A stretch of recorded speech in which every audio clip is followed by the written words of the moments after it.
पूर्णमद पूर्णमिदं पूर्णात् पूर्णमुदच्यते पूर्णस्य पूर्णमादाय पूर्णमेवावशिष्यते। ॐ शान्ति शान्ति शान्तिः। शङ्करं शङ्कराचार्यं केशवं बादरायणं सूत्रभाष्यकृतौ वन्दे भगवन्तौ पुनः पुनः। ईश्वरो गुरुरात्मेति मूर्तिभेदविभागिने व्योमवद्व्याप्तदेहाय दक्षिणामूर्तये नमः। दक्षिणामूर्तये नमः। ॐ शान्ति शान्ति शान्तिः। हरिः ओम। हरि ओम हरि ओम हरि ओम। भगवद भक्तजन, बृहदारण्यक उपनिषद के चतुर्थ अध्याय के तृतीय ब्राह्मण और तृतीय ब्राह्मण के 14 नंबर मंत्र का भाष्य का चिंतन चल रहा है। आइए सर्वप्रथम 14 नंबर मंत्र का उच्चारण करते हैं। पेज 936। आरामम् अस्य पश्यन्ति न तं पश्यति कश्चनेति तं नायतनं बोधयेत्याहुः।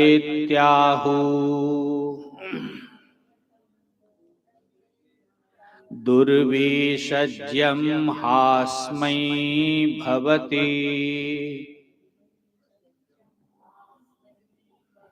यमेष न प्रतिपद्यते अथ खल्लु आहुर्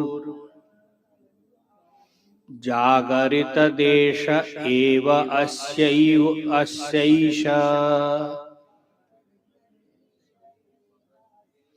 इति यानि एव जाग्रत् पश्यति तानि सुप्त इत्यत्र अयं पुरुषः स्वयं ज्योतिर्भवति सोऽहं भगवते सहस्रं ददाम्यत ऊर्ध्वं विमोक्षाय ब्रूहीति। आरामम् अस्य पश्यन्ति न तं पश्यति कश्चनेति तं नायतनं बोधयेत्यादि आहुः। दुर्विषज्यं हास्मै भवति यमेष न प्रतिपद्यते अथो खल्वाहुर् जागरित देश एव अस्यैष इति यानि ह्येव जाग्रत् पश्यति तानि सुप्तः इत्यत्रायं पुरुषः स्वयं ज्योतिर्भवति।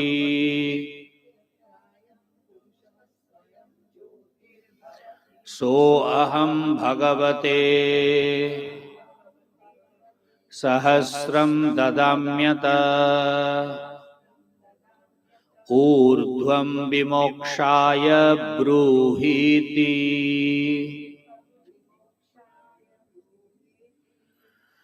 भगवत भक्तजन, जब सुप्त पुरुष जब गाढ़ निद्रा में स्वप्न में रहते हैं, आचार्य कह रहे हैं उस समय सहसा उनको बुलाना नहीं चाहिए।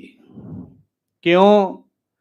क्योंकि सभी सामर्थ्य को वो समेट करके कहीं और होता है। अगर बुलाने पर वो तत्काल उस गोलक तक नहीं पहुंच पाते हैं तो दुर्भिसज्यम, दुरारोग्य से वो ग्रसित हो सकते हैं। भाष्यकार बतलाया, अंधत्वम बधिरत्वम, वो अंधा भी हो सकता है और बधिर भी हो सकते हैं। इसीलिए उस समय ऐसा नहीं करना चाहिए। और फिर बाद में बताया, इससे यह निश्चय करके बतलाते हैं स्वप्न में स्वयं प्रकाशता का प्रतिबोध हो जाता है। अब आगे के चिंतन हम कर रहे हैं। 938 के अंतिम देखिए, स्वप्नो, यहां से पंक्ति चलेगी। स्वप्नो भूत्वा अतिक्रांतो मृत्योरूपाणीति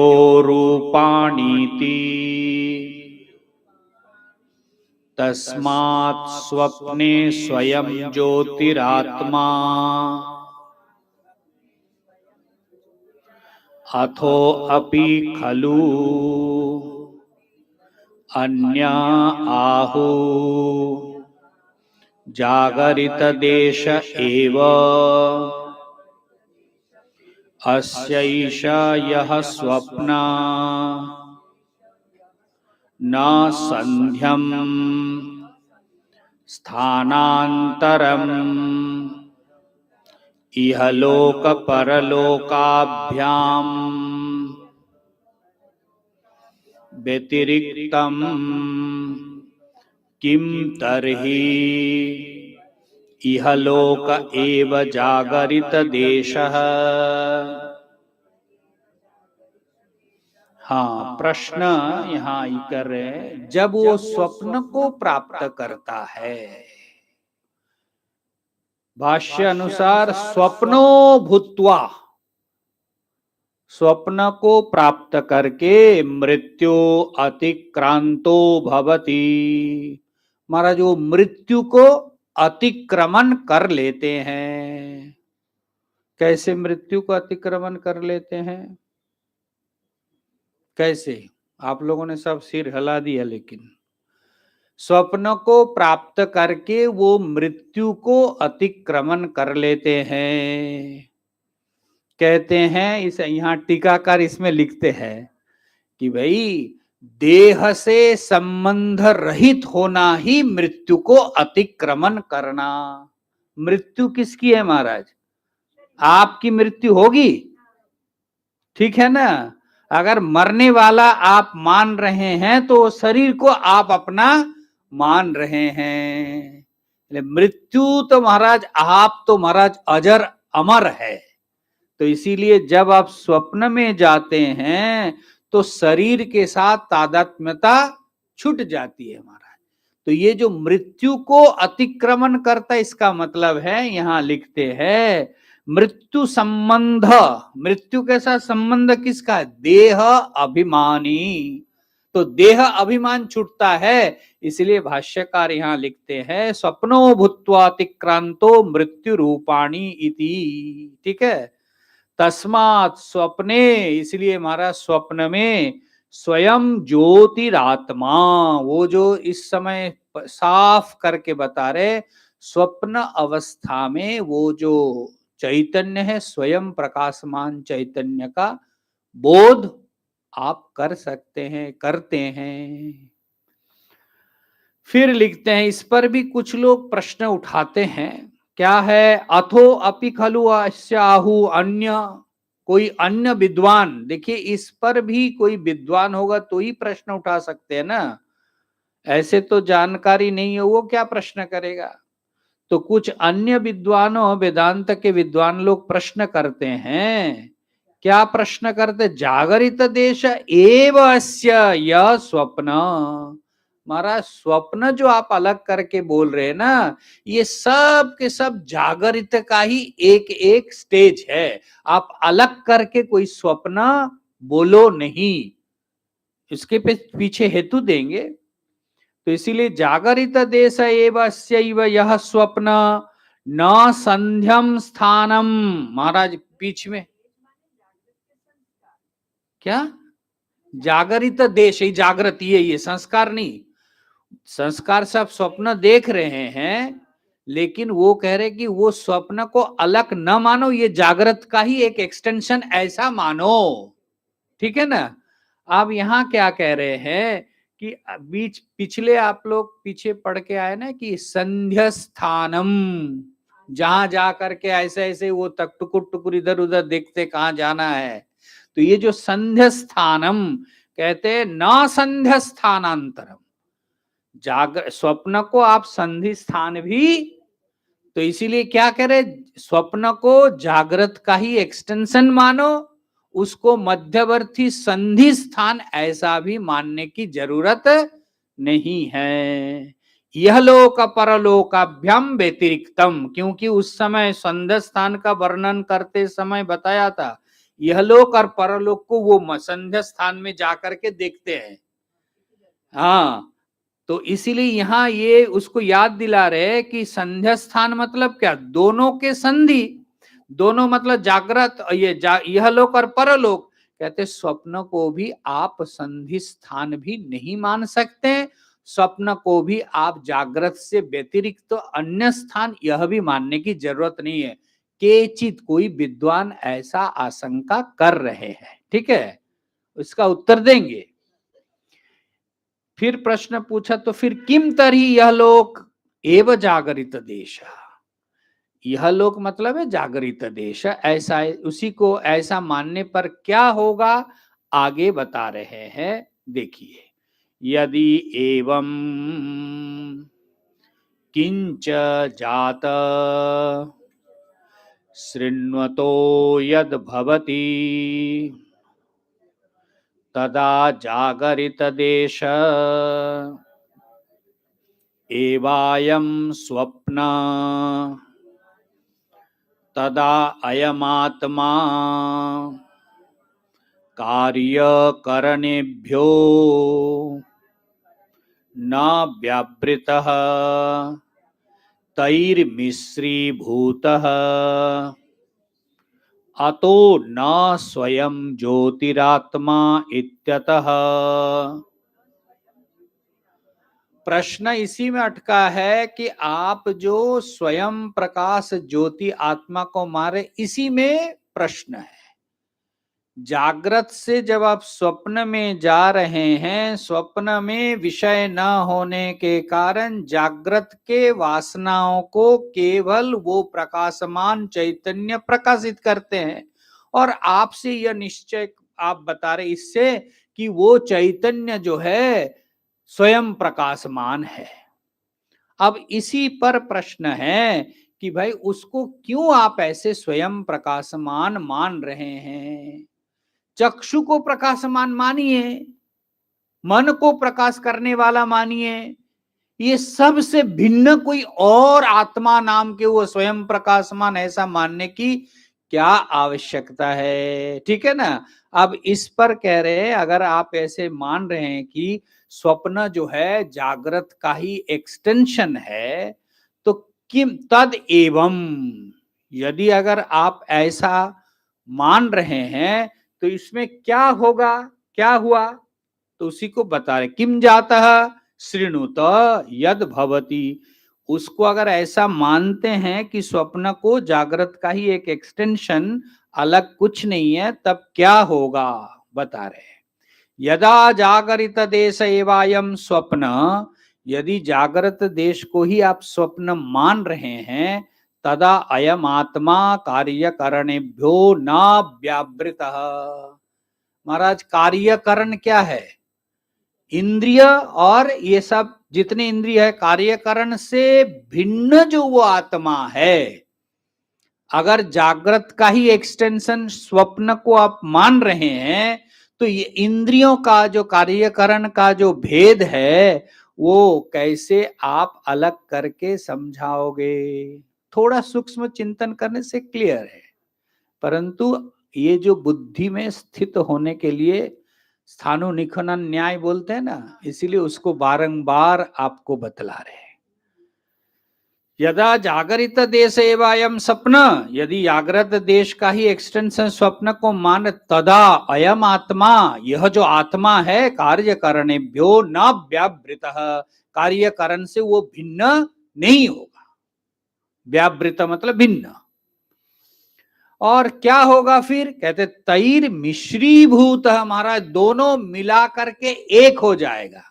मिश्रीभूत मतलब एक हो करके, कार्यकरण और आत्मा को एक एक एकम एक हो करके वो ये सब जागृत का व्यवहार कर रहे। परंतु हमें क्या करना है, ये व्यवहार से व्यवहारातीत जो सत्ता है उसको पाना है। तो जब एक ही साथ वो रह रहे, तब हम कैसे उसको पहचानेंगे। तो इसीलिए स्वप्न दृष्टांत दे रहे महाराज, ये सारे जो कार्यकरण है आपका इंद्रिय, ये स्वप्न में कुछ भी इसका अस्तित्व भले उसमें उसका कोई उपयोगिता नहीं है। इसीलिए यहां कह रहे हैं मिश्रीभूत अतो न स्वयं ज्योतिरात्मा। इसीलिए महाराज पूर्व पक्ष कह रहे ये स्वयं ज्योतिरात्मा को मानने की जरूरत नहीं है, ये दोनों मिल मुल करके ही ये सारा व्यवहार संपन्न करते हैं। इंद्रिय के बिना आत्मा अधूरा और आत्मा के बिना इंद्रिय, ये तो मान सकते, लेकिन इंद्रिय के बिना आत्मा ये जो है संभव कैसे हैं। पूर्व पक्ष का आशंका ऐसा कर रहे हैं। इसीलिए अतो उसका निश्चय बतला रहे, न स्वयं ज्योतिरात्मा इत्यतः। आपका क्या निश्चय है, आत्मा स्वयं ज्योति है। इसके पीछे आपने कारण बताया कि स्वप्न में देखो कुछ भी नहीं है, उसको दिखा रहे। अब पूर्व पक्ष क्या कह रहे, नहीं आत्मा स्वयं ज्योति नहीं है। क्यों, स्वप्न कैसे देख रहे हो, कहते स्वप्न में इंद्रियों के साथ वो मिल मुल करके वो सभी महाराज इकट्ठा हो करके प्रकाशित करता है। आप अकेला उनको आत्मा को स्वयं प्रकाश मानने की जरूरत नहीं है। ठीक है, इतना आपको बताया। इत्यतः स्वयं ज्योतिष्ट बाधनाय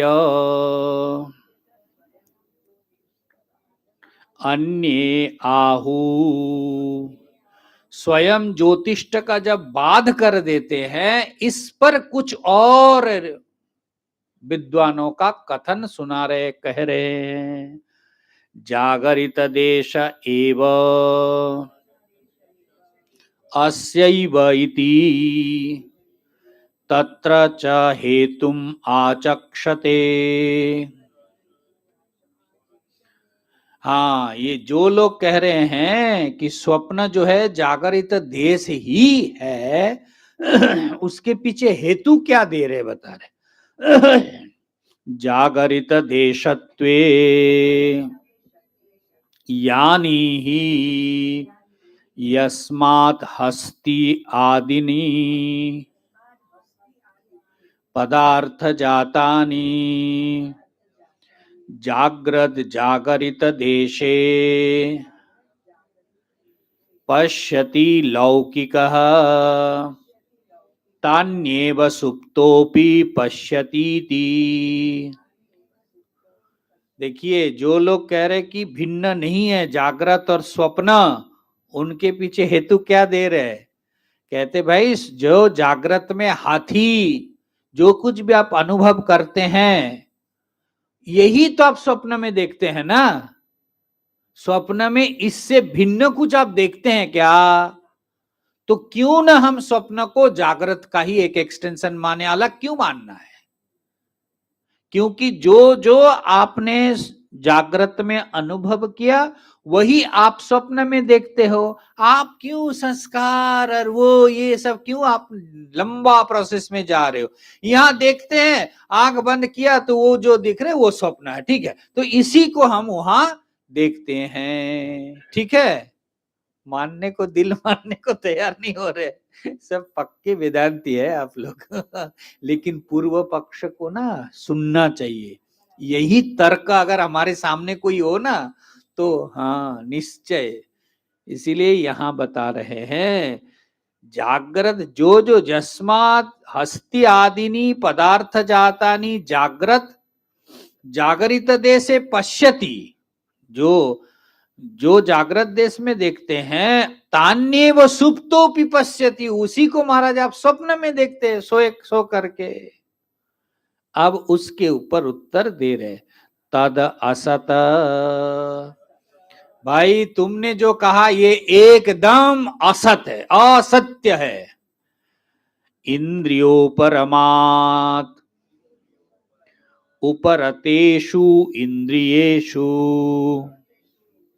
स्वप्नान् पश्यति तस्मान्ना नान्यस्य ज्योतिषः तत्र संभवो अस्ति। इसीलिए महाराज तुम जो बता रहे हो कि स्वप्न जागृत का ही एक्सटेंशन है, जागृत में जो कुछ भी आप हाथी घोड़ा जो कुछ भी देखते हैं उसी को स्वप्न में देखते हैं, अलग से चैतन्य को मानने की जरूरत नहीं है, ये सर्वथा असत। क्यों? कहते इंद्रिय उपरमात, हेतु दे रहे इंद्रिय उपरम। महाराज जागृत में तो इंद्रिय के साथ आप व्यवहार कर रहे हैं, तो ये सारी इंद्रिय स्वप्न में कहां गायब हो जा रहे हैं महाराज? अगर कहते कि है वहां भी होता ही है, तो भाई जागृत में जो इंद्रिय विकलता है, स्वप्न में तो वो विकलता कोई काम का नहीं होता है ना। यहां तो कुछ देखने के लिए हमें कुछ ग्लास की जरूरत है मानो, परंतु स्वप्न देखने के लिए हमको ये ग्लास की जरूरत है? हाँ, तो इसीलिए इंद्रिय उपरमात उपरतेषु ही इंद्रियेषु स्वप्नान पश्यति। इंद्रियों का उपराम हो जाता है और वहां जाकर के आप स्वप्न देखते हैं। ये जो आप बता रहे थे इंद्रिय और आत्मा मिल करके जागृत को देखते हैं और यही स्वप्न को ही देखते हैं, ये सब गलत है। देखो इस जगत में जब आप जागृत में देख रहे हो, भले ही इंद्रिय के हेल्प ले लो, स्वप्न में ये इंद्रिय बिल्कुल बेकार है। ठीक है ना। इसीलिए देखो जो लंगड़ा है वो भी हिमालय को चढ़ लेता है, कोई कष्ट नहीं है। देखिए वो लंगड़ा को छोड़िए ना, आपको ही अगर लिफ्ट खराब हो, चलो नीचे तक चल करके चलो, 10 बार सोचेंगे कि नहीं कि चलो 2 माला में जाकर थोड़ा बैठूंगा फिर थोड़ा उतरूंगा। लेकिन स्वप्न में माँ कोई घुटने का दर्द नहीं, कुछ नहीं। कितना बढ़िया बताइए, फटाफट करके उतर करके कहां कहां चढ़ रहे कहां कहां उतर रहे, कोई परवाह नहीं मारा है।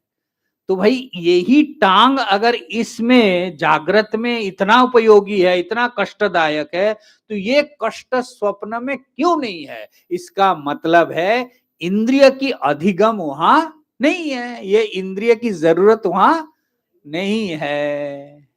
इसीलिए इंद्रिय से आप अलग कैसे चैतन्य, इसको समझा रहे हैं, ठीक है ना। इसीलिए इंद्रिय उपरमात, ये हेतु बता दिया, हेतु का व्याख्यान कर दिया, उपरतेषु इंद्रियेषु स्वप्नान पश्यति तस्मात् नान्यस्य ज्योतिः तत्र संभवो अस्ति तदुक्तम। महाराज इसीलिए महाराज वहां एक अलग कोई ज्योति स्वभाव है जो केवल प्रकाशित करते, कोई इंद्रिय आदि की जरूरत नहीं है।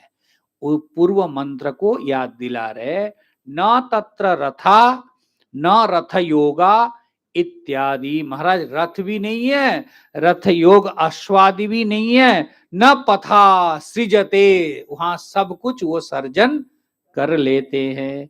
तस्माद् अत्र अयम पुरुषः स्वयं ज्योतिर्भवति। इसलिए महाराज वो जो पुरुष है ना, वो स्वयं प्रकाशमान है। ठीक है ना, वो अगर प्रकाशित न करे तो इंद्रिय भी विकल है। ठीक है ना, वो अगर प्रकाश, देखिए ना, मन कहीं और है और आपके सामने कुछ चीज पड़ा है तो उसको आप ग्रहण कर सकते हैं। मन के साथ एक लिंक हो तब जाकर के उसको आप ग्रहण कर सकते हैं।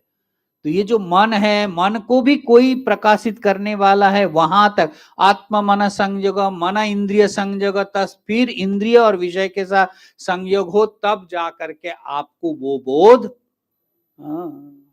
इसीलिए स्वयं ज्योतिरात्मा अस्ति इति स्वप्न निदर्शनेन प्रदर्शितम। हाँ, स्वयं ज्योतिरात्मा, आत्मा जो है स्वयं प्रकाशमान है, स्वयं ज्योति है। ये कैसे समझाया आपको? कहते स्वप्न निदर्शनेन प्रदर्शितम। ध्यान रखिएगा, स्वप्न के दर्शन के द्वारा, स्वप्न के उदाहरण के द्वारा आपको बतलाया गया कि आत्मा स्वयं प्रकाशमान है।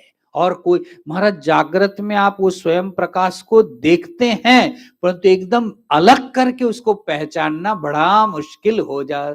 लेकिन वही स्वप्न में जाओ तो महाराज ना तो इंद्रिय है ना विषय है, फिर भी आप सारा संसार को निर्माण कर डालते हैं। तो ये जो क्या निर्माण करते हैं, अगर निर्माण भी करे तो उपादान कारण क्या है? कोई जरूरत ही नहीं है। कहते इसीलिए जागृत के अनुभव को जो संस्कार के रूप में आप ग्रहण करते हैं, चैतन्य केवल उस संस्कार को प्रकाशित कर देते हैं। इसलिए स्वप्न दृष्टांत को क्यों दिया गया, ख्याल रखिएगा कि भाई मैं जो स्वयं प्रकाशमान हूं, इस कोई अपेक्षा नहीं, निरपेक्ष और असंबंध, असंग, वहां जाकर के कोई संग की जरूरत नहीं है, लेकिन आप पूरे संसार को देखते रहते हैं। जागृत में जितना निर्भर है, डिपेंड है, स्वप्न में उतना डिपेंडेंसी है क्या? लेकिन स्वप्न में भी तो आप देख रहे हैं ना, तो वो जो देखने दिखाने वाला तत्व है, जिसके कारण आप देख रहे, वो आत्मा स्वयं प्रकाशमान है। इसलिए ख्याल रखना है कि वेदांत में जब स्वप्न दर्शन दृष्टांत के रूप में रख रहा है, उसको क्या, एक तो है कि जगत के मिथ्यात्व को प्रतिपादन करना, और दूसरा है प्रकाशित करने वाला जो चैतन्य स्वयं प्रकाश, उसको। ठीक है ना?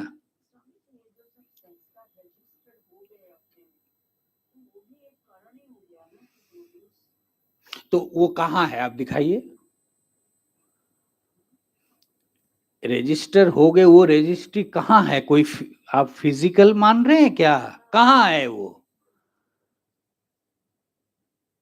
ठीक है ना? अरे एक व्हाइट कॉपी हो, पेज हो, उसमें आप लिखते हैं तो ठीक है, लेकिन वो व्हाइट कॉपी तो होगा, तो वो क्या है, क्या पूरे सिस्टम को थोड़ा देखिए, कहाँ है वो संस्कार, कहाँ जमा हो रहे महाराज। अगर वो दिख जाता तो चलो उसको घीस करके दे दे, संस्कार उठाओ रे उठाओ रे, 1 महीना तक गंगा स्नान कर कर करके घीस घीस के उठा देते, बोल नहीं उठे वो तो संस्कार है तो महाराज आपको भोग दे करके ही खत्म करेगा। और ऐसे वेदांत का चिंतन करते करते अगर क्लिक हो गया महाराज, तो सारे संस्कार को आप भस्म कर देंगे। इसलिए कहते हैं ना, भर्जक, जैसे चना भून करके रख दो, उसका स्प्राउट होगा, अंकुरित होने वाला, लेकिन ऐसे अंकुरित हो जाएगा, पानी में भिगाओ और चना को भून करके रख दो, उसमें के बाद आप 4 दिन पानी में डुबो के रखो तो वो अंकुरित होने वाला। इसीलिए तो ज्ञान हो जाए तो सारा संस्कार और ये सब महाराज आप भून करके रख देते, जा तेरा और स्प्राउट होने का कोई सामर्थ्य ही वो, इसीलिए ज्ञान के लिए सब लोग अग्रसर हो रहे, ठीक है ना। ज्ञान के नहीं, ज्ञानेन सदिश्रम पवित्रम यह विद्यते। वो पवित्रता क्या है महाराज, जब तक आप उस ज्ञान को प्राप्त नहीं करेंगे तब तक महाराज ये संस्कार, ये वासना हमको घसीट घसीट करके ले आएंगे, है ना। इसीलिए उस ज्ञान के द्वारा ही, इसलिए ज्ञान के द्वारा भस्मसात कुरुते, भस्म कौन करेगा महाराज। तो आप देखो संस्कार को, पुरुषार्थ को, सारे को भस्म करने वाला कौन है, ज्ञान के सिवाय कुछ भी। और इसको जिन्होंने जान लिया उसी को भगवान पंचदश अध्याय में बुद्धिमान स्यात् बताया ना। नहीं, जान कहाँ लिया ये तो अरे महाराज ये तो आपने पढ़ पढ़ के जाना, तो ये अनुभवात्मक ज्ञान नहीं है, परोक्ष ज्ञान है। अपरोक्ष अनुभूति जब तक आप नहीं करेंगे तब तक वो महाराज भस्म नहीं। तो आत्मा के बारे में आप जानते हैं कि नहीं, आत्मा ऐसा है, अजर है, अमर है, लेकिन महाराज मैं मर जाऊंगा, मेरे पीछे इतना संसार को कौन देखेगा। आप क्या, क्यों महाराज, आप तो जान गए हैं आत्मा अजर अमर है, फिर मर जाऊंगा किसको बता रहे हैं। तो इसका मतलब है आपने इंफॉर्मेशन कलेक्ट किया परंतु वहां अनुभव स्तर तक हमने उतरा। तो इसलिए जितना जितना अनुभव को आप प्राप्त कर लेंगे उतना ही इस जगत के सत्यता को आप जान जाएंगे कि ये सब जो है बकवास, ठीक है ना। इसीलिए ये जो कितना सुंदर बोला है, आत्मा को तो जान लिया फिर भी संस्कार को कैसे बसो और ऐसी भी बात नहीं कि इसको जाना और फिर बैठे आप भस्म करने के लिए, नहीं, ज्ञाते जैसे ही आपने ज्ञान हुआ कि वो सब के सब महाराज उसका कोई अस्तित्व वो है। इसलिए ये जो परोक्ष ज्ञान है, शास्त्र के द्वारा, सत्संग के द्वारा, गुरु उपदेश के द्वारा, ये भी जरूरी है। क्योंकि परोक्ष ज्ञान हो, परोक्ष तब जाकर के अपरोक्ष अनुभूति। देखिए ना उपनिषद में आप लोग पढ़ के आए ना, तत्वमसि तत्वमसि तत्वमसि 9 बार महाराज उनको बताया और क्लिक हुआ जब तक नहीं हुआ। इसीलिए एक बार में तो होने वाला नहीं है, बारंबार असद कृत, असकृत मन एक बार करने से नहीं होगा, बारंबार लगे रहिए। इतने देखिए ना संस्कार की बात कर, इतना समझते हुए भी अब कैसे संस्कार है कि जैसे संसार में जाते उसी के साथ लपेट लपेट करके, तो ये संस्कार ही तो हमको लपेट रहे ना। तो अब इतना समझने के बाद भी हमारी ये स्थिति है, तो इतना तो शुक्रिया है कि कम से कम वो लोटा को घिसने के लिए एक प्रेमपुरी मिला है, कम से थोड़ा थोड़ा मिलता है कि नहीं। नहीं तो ये भी ना हो तो क्या होता बताइए, एकदम। इसीलिए ये जरूरी है, थोड़ा बहुत जो हमको साफ करने का मौका मिला और एक दिन में घिसते घिसते घिसते घिसते आपको जानने के बाद, वेदांत श्रवण के बाद बैठ करके जप करना, माला करने की जरूरत नहीं। ज्ञान हुआ तो बस तत्काल गुरुजी ने कहा तत्वमसि और उनको फ्लैश हुआ अहम ब्रह्मास्मि, ये शब्दजन्य अपरोक्ष साक्षात्कार तक वेदांत मानते हैं, ठीक है ना। इसीलिए महाराज निरंतर चित्त शुद्धि पूर्वक ये वेदांत का श्रवण मनन निधिध्यासन, वेदांत की साधना क्या है, श्रवण मनन निधिध्यासन। ये जो श्रवण कोटि है, इस श्रवण कोटि में भी वहां लिखते हैं तात्पर्य निश्चय तक आप पहुंचो, आपके मन में किसी भी प्रकार के कोई डाउट ना हो जब आप श्रवण कर रहे हैं। हाँ, संशय रहित होकर के उपक्रम उपसंहार से तात्पर्य तक आप पहुंच रहे, इसका मतलब आपके मन में किसी भी प्रकार के डाउट, संशय नहीं है। अब मन में जब वो संशय रहित आप उस ज्ञान को प्राप्त कर लिया, अब मनन करते करते करते करते निधिध्यासन, मतलब उसमें आप स्थिति को लाभ कर रहे हैं, ठीक है ना। और उस स्थिति तक पहुंचना तो शुरू तो आपको श्रवण से ही करना होगा ना। इसलिए महाराज ये बहुत आवश्यक है। और यहाँ आगे जाकर के जनक जी बता रहे याज्ञवल्क्य जी को कि आपने जितना भी उपदेश किया ये तो ब्रह्म प्राप्ति के एकांश का उपदेश दिया आपने, और एक अंश, और इस एक अंश के लिए मैंने सहस्र मुद्रा आपको मैं दक्षिणा के रूप में दे रहा हूं। बाकी मोक्षम ब्रुवि ही विमोक्षाय ब्रुवि बोला ना, आप महाराज पूरे मोक्ष बाकी है, एक अंश को आपने बतलाया, उसके लिए मैंने सहस्र गो आपको दान दिया। अभी आप मुझे मुक्ति के लिए जो मेरे अभिलषित, यहाँ लिखते हैं भाष्यकार, जो मेरे सबसे अभिलषित है मुक्त मैं होना चाहता हूं, उस मुक्ति पथ के लिए आप बताइए। तो क्या अब तक जो बताया उपनिषद में ये सब मुक्ति नहीं है? इसीलिए वहां श्रुति कह रही है वो एक अंश, वो भी मुक्ति का सोपान है, लेकिन एक स्टेज का कथन आपने किया, अभी बाकी स्टेज है। ठीक है, इसलिए इतना तक रखिए, कल फिर चिंतन करें। ओम पूर्णमदः पूर्णमिदं पूर्णात् पूर्णमुदच्यते पूर्णस्य पूर्णमादाय पूर्णमेवावशिष्यते।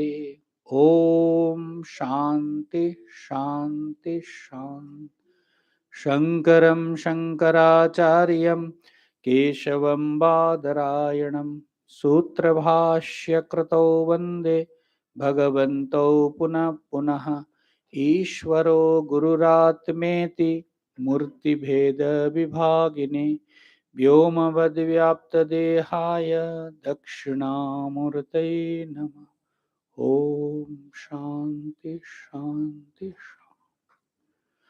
नमः पार्वती पते हर हर महादेव।